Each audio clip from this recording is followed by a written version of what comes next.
Le 15 décembre, c'est acquis le 15 décembre.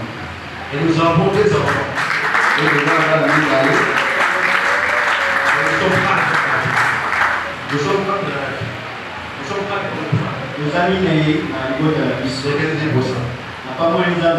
j'ai été ici. J'ai chanté avec eux dans mon salon. Je leur disais, avant que j'enseigne, on va chanter Manuel, mon continuation. C'est que j'ai parlé,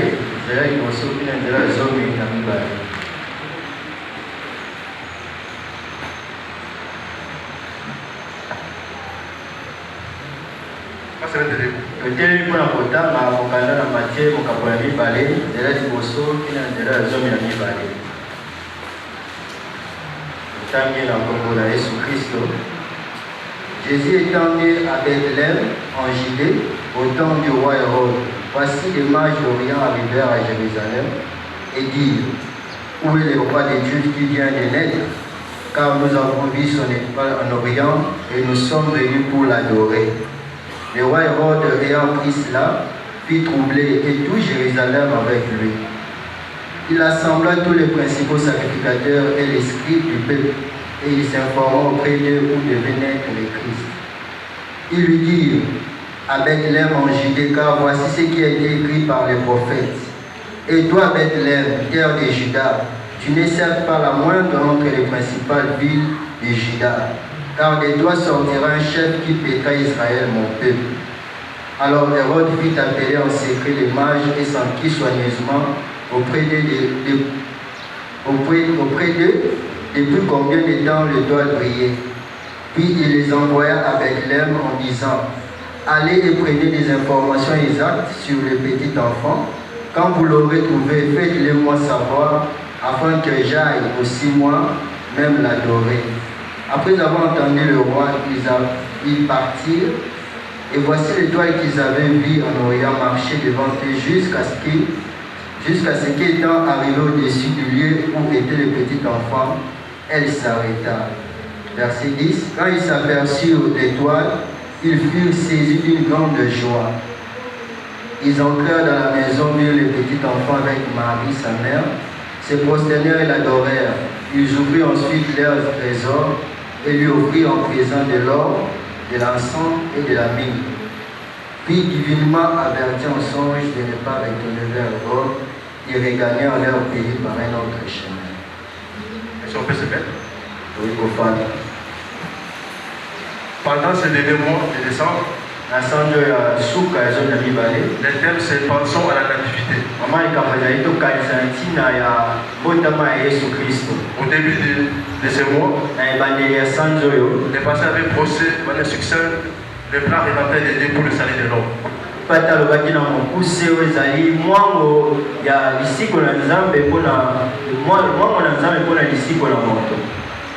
Pour notre information,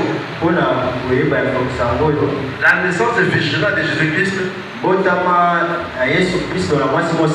constitue l'un des 5 piliers de la foi chrétienne. Je reprends. La naissance virginale de Jésus-Christ constitue l'un des 5 piliers de la foi chrétienne. Dans ces récits, nous parlons de 2 groupes de gens. D'un côté, le roi Hérode et sa cour, et de l'autre côté, les mages. Je réponds.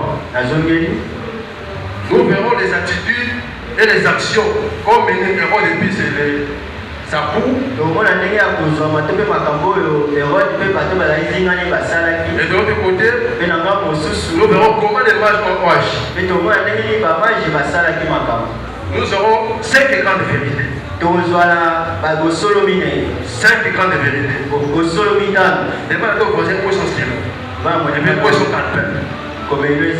Je vois les gens, ça s'amenait à l'église, ni stylo, ni calepin.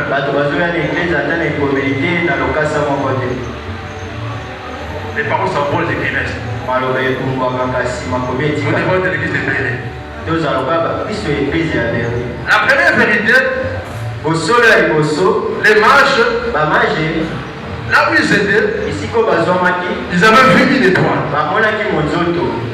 Pour votre information, les mages, ce sont les occultistes, mais qui étudient les mouvements des arbres dans le ciel, afin de prédire l'avenir. Contrairement aux astrologues, plutôt, contrairement aux astrologues, et ils sont des astrologues, mais là c'est des astronomes. Les mages avaient vu l'étoile à jeter. Ils se sont dit, cette étoile annonce qu'il y a un roi qui vient de naître. Un roi vient de naître.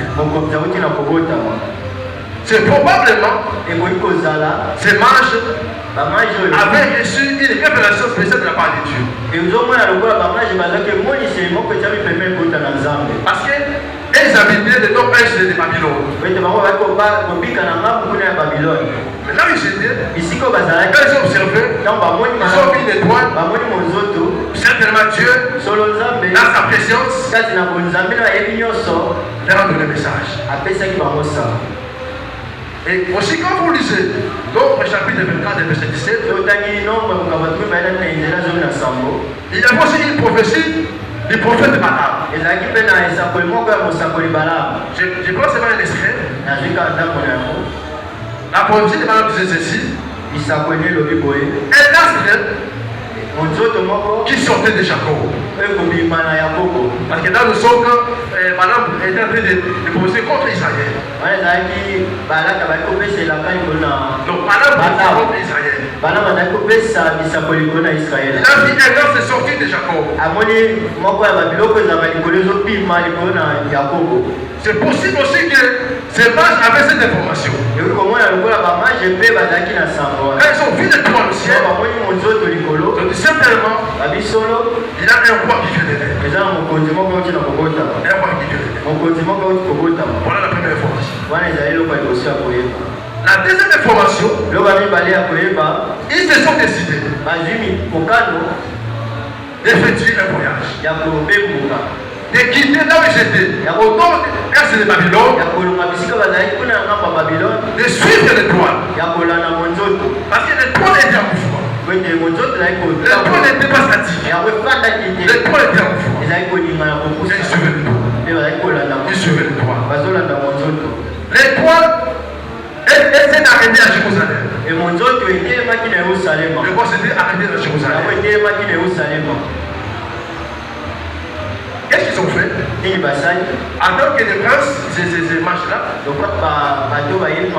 tant que des princes, ils sont allés présenter leur civilité auprès du roi Hérode. Ils ont présenté leur civilité. Et aussi, ils ont exposé l'objet de leur voyage diplomatique.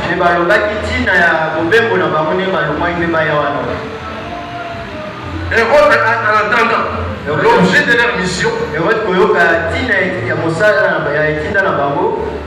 Hérode était tellement troublé. Il était tellement troublé par cette information. Même il était surpris. Comment expliquer, moi Hérode, je suis roi dans Jérusalem et vous me disiez qu'il y a un autre roi qui vient de naître.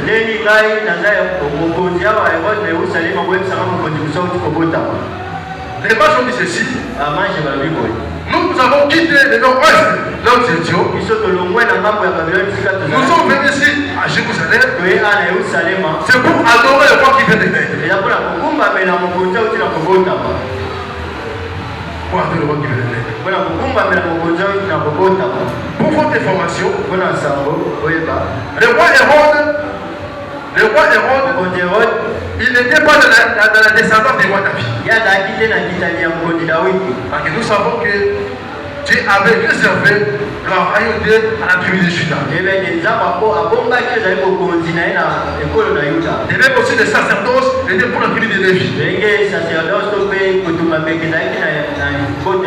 Le roi Hérode ne faisait pas partie de la descendance de David. C'était une forme d'usurpation du pouvoir. Une sorte d'usurpation du pouvoir. Je ne sais pas s'il était placé par les Romains. Je ne sais pas par quel moyen.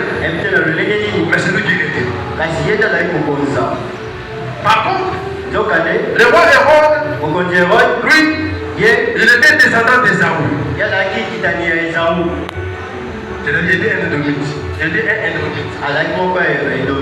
ne pouvait pas régner sur Jérusalem. C'était déjà une entorse. On regarde toutes ces informations. Les gens disent que nous sommes venus adorer un roi. Lui aussi connaissant sa situation politique, il était fortement troublé.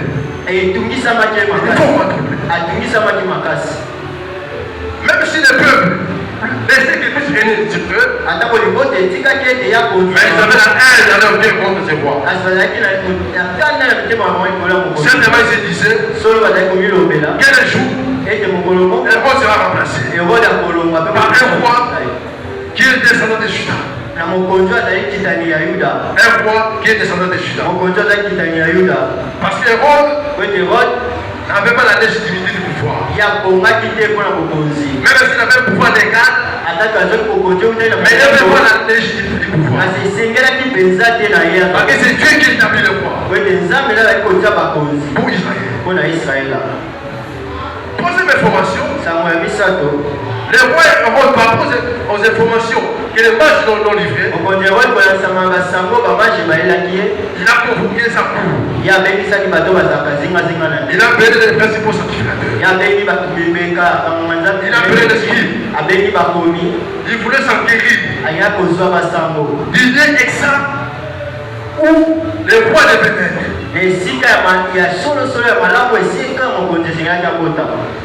S'enquérir du lieu où le Christ devenait.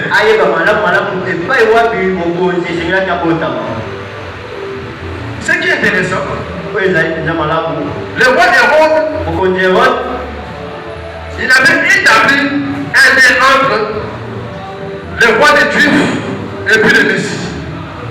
Il avait établi un lien entre le roi des Juifs et le Messie. Effectivement, Jésus, il est roi, il est aussi le Messie. Israël attendait pour sa délivrance finale. Donc Hérode, il a même aussi été dans l'accomplissement de certaines prophéties. Dans ses paroles. Et ça c'est très important. Quand vous lisez Michée chapitre 5, Michée chapitre 5, verset 2, il est écrit ceci. Et toi, Bethléem, terre de Juda, tu ne sentais pas la mode entre les principales villes de Juda. Tu n'es pas la moindre entre les principales villes de Juda. Car le roi sortira de toi. Un chef qui pètera Israël. Mon peuple. Déjà, plus de siècles avant, on peut se dire même 8 siècles avant, déjà les prophètes de Michée avaient prédit les lieux où le roi devenait. Certainement les principaux sacrificateurs, même les scribes, avaient donné à Hérode cette prophétie. Certainement aussi Hérode avait aussi indiqué hommage des fils irénéens à Bethléem. Pour votre information, Bethléem signifie la maison de pain. La maison de pain. Christ un jour il a dit ceci: je suis le pain de vie. Je suis le pain de vie. Christ est né à Bethléem. Christ est né à Bethléem. Les mages ont fait ce voyage. Ils ont quitté Jérusalem pour aller jusqu'à Bethléem. Et c'est très important. Et ça c'est très important. Quand les rois ont dit, vous allez s'enquérir là où le fils de Bethel, afin que moi aussi, je sois aussi le formel, et que je parte aussi l'adorer. Son cœur les trahissait. Il ne disait pas la vérité. Il avait de mauvais motifs pour aller adorer le Fils. Quand vous lisez Jean chapitre 4, verset 23 à 24, il est dit ceci, l'heure vient, elle est déjà venue, où le vrai adorateur adoreront le Père en esprit et en vérité. Le roi dit ceci, allez s'enquérir de l'effectivité de cet événement. Avant de retour, moi aussi j'irai pour l'adorer. On le roi Hérode, ce qu'il disait dans sa bouche n'était pas les effets de son cœur. Il avait les effets de son cœur. Quand vous lisez toujours Matthieu chapitre 2, verset 16, vous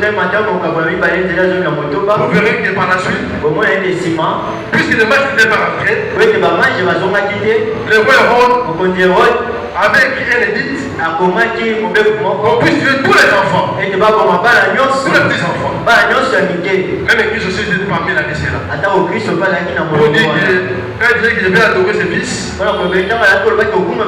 n'était pas sincère dans son cœur. J'appelle quelqu'un ici, quand nous venons à l'église, nous devons être sincères quand nous adorons Dieu. Nous devons comprendre pourquoi nous venons. Nous devons comprendre pourquoi nous venons. Si tu viens pour le pasteur, vous avez votre récompense. Mais si vous venez pour Dieu, Dieu vous bénira. Je dis à quelqu'un, votre présence peut constituer une occasion de connaître compte d'autres personnes. La présence de Jésus dans la vie de Bethléem avait poussé Hérode à être dans l'hystérie. La distillerie dans la déception. Il a été déçu. Comment qui est roi?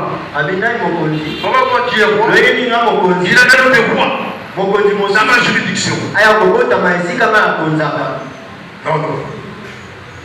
Je dis encore ceci. Votre bénédiction peut être une occasion de combat pour vous.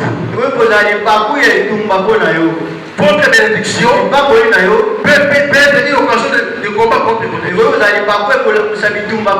La naissance de Christ a attiré une maman des gens contre lui. En commençant par le roi Hérode. Ainsi de suite.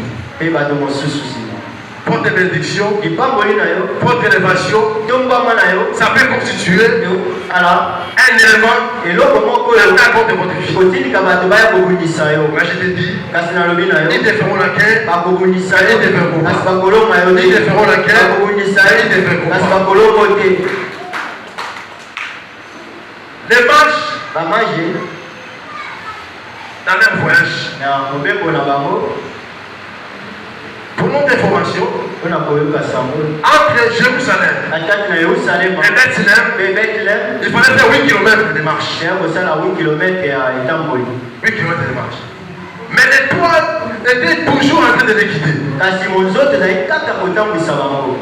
Cette bête était des dromadaires, dans les chevaux, dans les chars. Ils suivaient pas à pas les mouvements de l'étoile.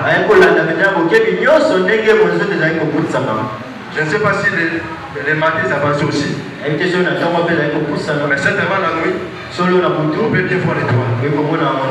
Après que Christ, il s'appelle l'étoile de prière du matin. Certainement, il prie aussi le matin. Il prie aussi le matin. Ce qui fait que pendant 40 ans, il a conduit son peuple dans le désert. Il avait pris des symboles. La nuée, le jour, et puis la colonne de feu la nuit. C'était un guide touristique. Une grande expérience. Une grande expérience. Laissons-nous être conduits par les Saint-Esprit.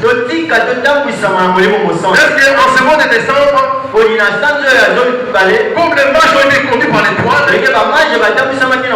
laissons-nous être conduits par l'étoile de Pierre de dimanche. Laissons-nous être conduits par les Saint-Esprit.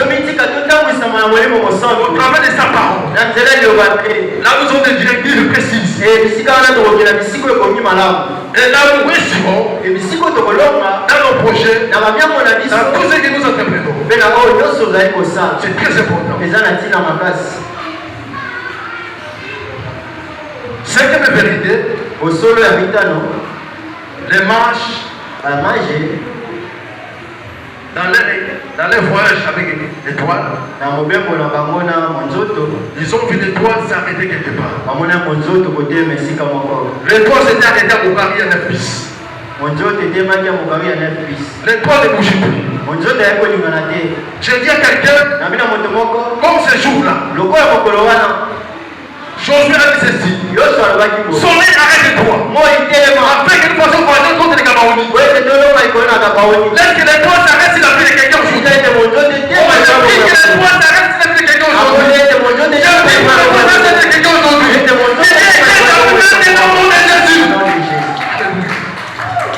L'étoile s'est arrêtée. L'étoile ne bouge plus.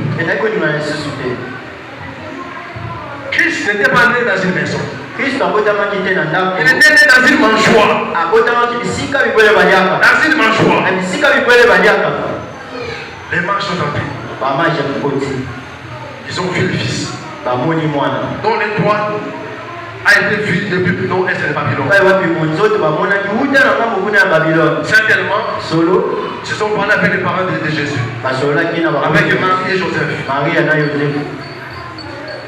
Ils ont adoré le Fils.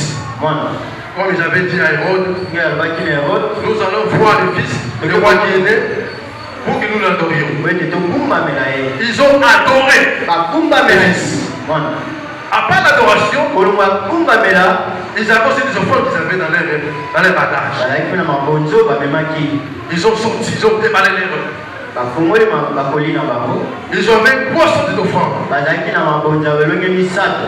La première offrande, c'était de l'or. La deuxième offrande, c'était de l'encens. La troisième offrande, c'était de la myrrhe. Je réponds. La première offrande, c'était de l'or. La deuxième offrande, c'était de l'encens. La troisième offrande, c'était de la myrrhe. Quand vous prenez Ésaïe chapitre 60, verset 5, verset 11, quand vous prenez Ésaïe chapitre 61, verset 6, quand vous prenez Ésaïe chapitre 66,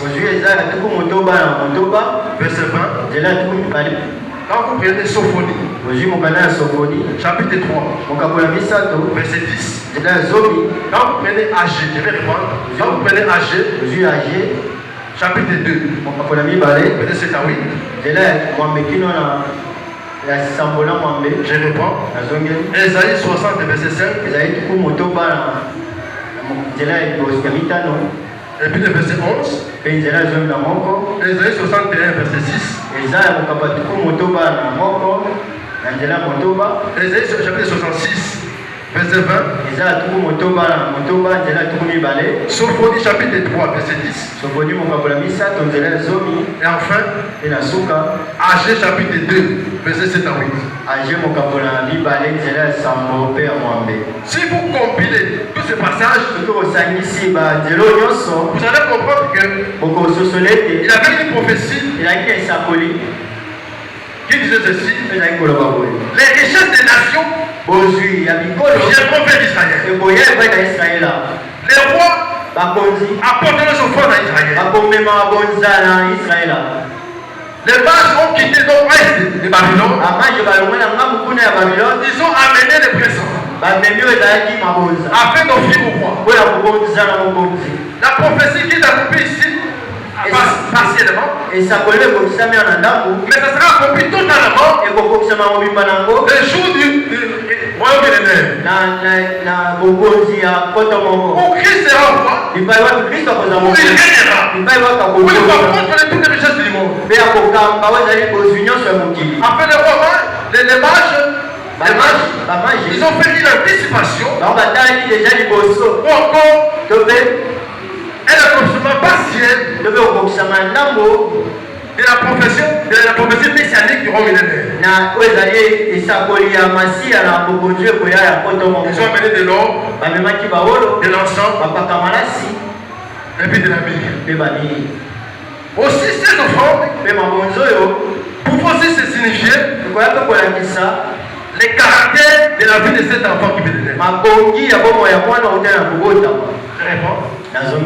À part que c'est une prophétie où les nations amèneront la richesse à Israël.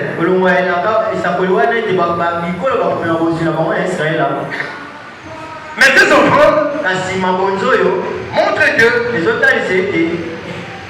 les particularités du caractère de cet enfant Jésus. Pour l'homme, ça montre sa divinité ou sa pureté. L'homme, sa vie. Et la myrrhe symbolise les sacrifices des samots. Parce que pour notre information, Christ, il est né, mais il était amailloté. Or, cette façon de présenter l'enfant, il y a un message. Pour dire quoi? Il est né pour mourir. Déjà sa naissance annonce sa mort. Parce que la myrrhe dont le mage avait apporté, c'était un élément qui rentrait dans l'embaumement du corps des cadavres. On peut dire quoi? Christ, il était déjà né pour mourir. Les mages ont terminé leur voyage. C'était très content. Ils devaient maintenant rentrer vers le roi Hérode pour lui faire rapport de tout ce qui s'est passé au nom de l'enfant Jésus. La nuit qui précédait, pour qu'il puisse partir chez le roi Hérode, en songe, Dieu les a divinement avertis. Il a dit ceci: prenez notre chemin. Prenez un autre chemin. Il va détruire Hérode. Si les païens peuvent écouter et discerner les songes qui viennent de Dieu, a fortiori nous les enfants de Dieu, nous ne discernons pas les songes. Même les répéter de corps.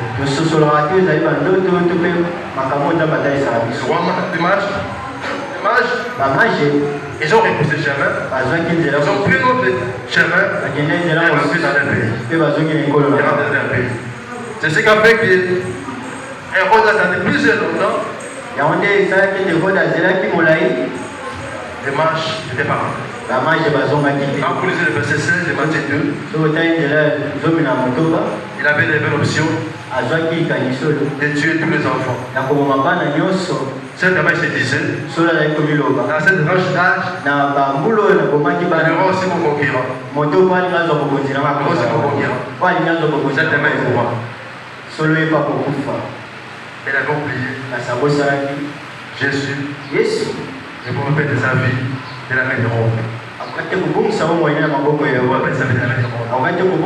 a quelqu'un, les gens qui ont planifié pour vous faire du mal dans ce mois de décembre. Est-ce que Dieu intervient?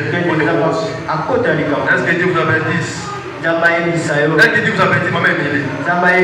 Dieu avertisse quelqu'un. En songe, en prophétie, en conseil. Afin que vous quittiez cette sorte et que vous alliez ailleurs. Encore plus. Dans sa préscience,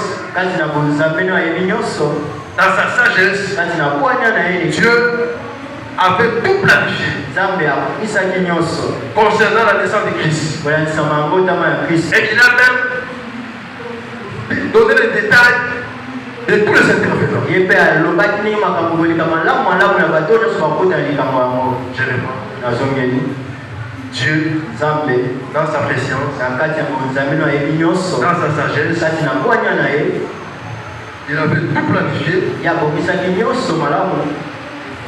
en ce qui concerne la naissance du Fils de Christ. Et il a même prévu tous les intervenants qui devaient entrer dans cette histoire du roi et Dieu qui devait régner.